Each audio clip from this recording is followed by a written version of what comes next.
Good morning বন্ধুরা, আশা করি সবাই খুব ভালো আছো, সুস্থ আছো। আমিও খুব ভালো আছি।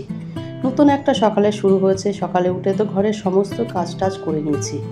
বিছানা তুলে ঘর ঝাড় দিয়ে ঘর মোছা হয়ে গেছে। এখন দেখো বাজে প্রায় 11:30। লস্যি বানিয়েছি, দুই ছেলের দুটো দিয়ে দিলাম। এবার আমিও খেয়ে নেব, নিয়ে রান্নার কাজে হাত দেব। এদিকে দেখো আলু ভাজতে শুরু করে দিয়েছি, ওদিকে মাছও ধুয়ে পরিষ্কার করে রেখে দিয়েছি।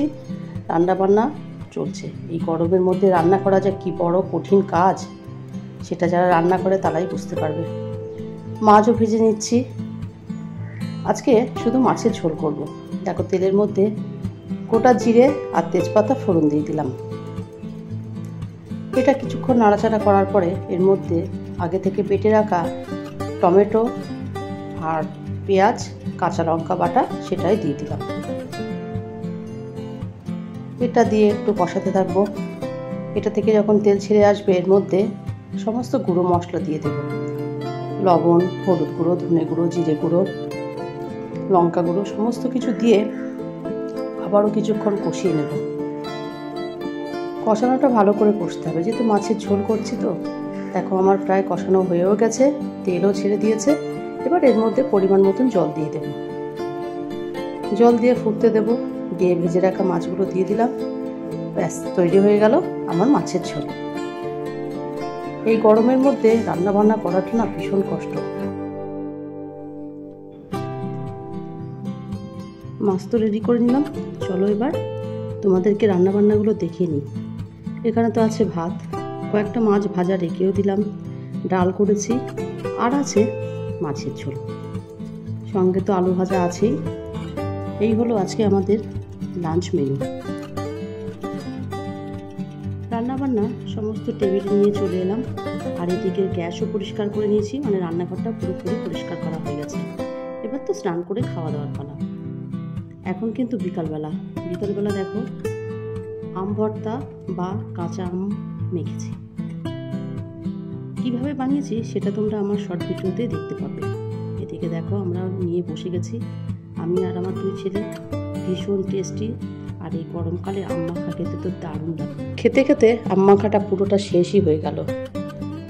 দারুণ টেস্টি হয়েছিল। তোমরাও এইভাবে করে দেখো, খেতে কিন্তু দারুণ লাগবে। এখানে দেখো রায়ান তো বসে বেশিই খাচ্ছে, ওর ভীষণ ভালো লেগেছে। সন্ধ্যা হয়ে আসছে, তাই ভাবলাম বাইরে কিছুটা জামা কাপড় আছে সেগুলো তুলে নিই। আর তোমরা আমার গাড়ির ঘরটা দেখে কিছু মনে করো না, কারণ ঘরের পাঁচিলের মধ্যে তো গাড়ির ঘরটা, তাই আমরা কোনো রকম গেটও লাগাইনি বা শাটারও লাগাইনি। শুধু গাড়িটাতে রোদ লাগে বলে এভাবে একটা কাপড় দিয়েই রেখে দিই। জামা কাপড় তুলে চলে এলাম। এদিকে তো রায়ান খেলা করছে। মাঝে মাঝে এদের দেখলে মনে হয় যে এরা দুই ভাই খেলাধুলো করে, কিন্তু যাদের একটা করে সন্তান বা যারা একা একা থাকে, বিশেষ করে যারা ফ্ল্যাটে থাকে, চার দেওয়ালের মধ্যে বন্দি থাকে, তারা তো কোনো সঙ্গীর সাথে থাকে না, তারা একা একাই ঘরের মধ্যে কাটায়। আর এরা দুজন দুজনকে সঙ্গী হিসাবে পায়, খেলাধুলো করে, ঝগড়াঝাঁটি মারপিট সব চলতে থাকে। মাঝে মাঝে মনে হয় যদি শহরে থাকতাম হয়তো এরাও ঘরবন্দি হয়ে থাকতো। এখানে খোলাবেলা পরিবেশ, খেলাধুলো করে, দুজন দুজনের সঙ্গে সব কিছু শেয়ার করে। আর যারা একা হয়, মানে একটাই সন্তান, তাদের বাবা মাই সব সঙ্গী, মানে বাবা মায়েরাই সব বন্ধু। দেখো খেলতে খেলতে এরা তো বলটা ছাদে পাঠিয়ে দিল। রায়ানকে টেনে নিয়ে রিজু ছাদে চললো, আমাকেও ডাকলো। ছাদে চলে গেলাম। ছাদের পরিবেশটা খুব ঠান্ডা, মানে নিচ থেকে ছাদে গিয়ে দেখছি ভীষণ সুন্দর ঠান্ডা, বেশ ভালোই লাগছিল। হাওয়া না হলেও কি হবে, বেশ পরিবেশটা ঠান্ডাই ছিল। আর আকাশটা দেখো, এদিকে পাখিরাও তো তাদের বাসায় ফিরে যাচ্ছে, যে যার গন্তব্যস্থলে পৌঁছে যাচ্ছে। আর রিজু, রায়ান, আমি ছাদে কিছুক্ষণ থাকবো। বেশ ঠান্ডা তো, ভালো লাগছে। আর অন্ধকার হয়ে আসছে। দেখো দুই ভাই এখানে জলের ট্যাঙ্কটা নিয়ে কি পর্যবেক্ষণ করছে জানি না। এই দেখো এখান থেকে রাস্তাটা তো আগেও দেখিয়েছি, আবারও তোমাদেরকে দেখালাম। চারিদিকটা দেখো কেমন যেন একদম থমথমে হয়ে আছে, মনে হচ্ছে যেন এখনই বৃষ্টি আসবে। এই জন্যে গরমটা বেশি পড়ছে। যাই হোক, ছাদে একটুখানি থাকবো, তারপরে আবার নিচে চলে যাব। নিচে গিয়ে তো অনেক কাজ আছে।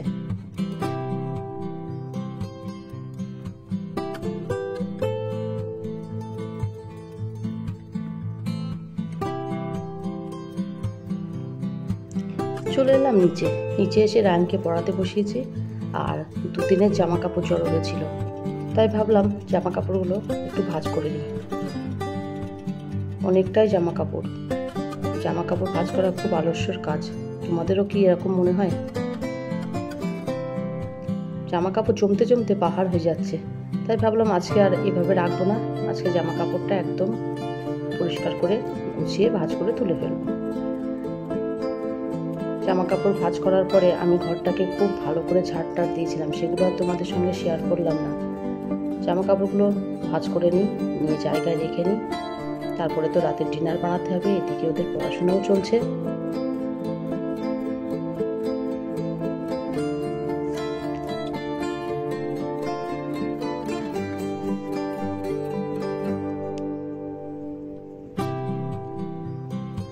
চলে এলাম রান্নাঘরে। রাত্রে ডিনার বানাতে হবে। ডিনার বানানোর সমস্ত ব্যবস্থাই করে রেখেছি, মানে আটা মেখে রেখেছি। আর এদিকে কিছুটা ভাত ছিল, সেগুলোও গরম করে রেখে দিয়েছি। চলো এবার রুটি করি। আজকে রুটির সঙ্গে থাকবে নতুন একটা জিনিস, মানে এটা আমি আগে কখনো করিনি, সেটা তোমাদেরকে পরেই বলছি।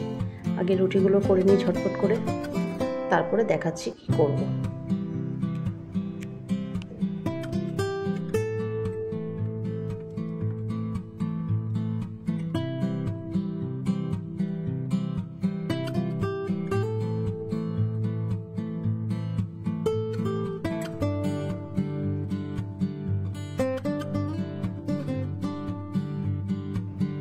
দেখো, বলেছিলাম না রুটির সঙ্গে কি করব, সেটাই করছি।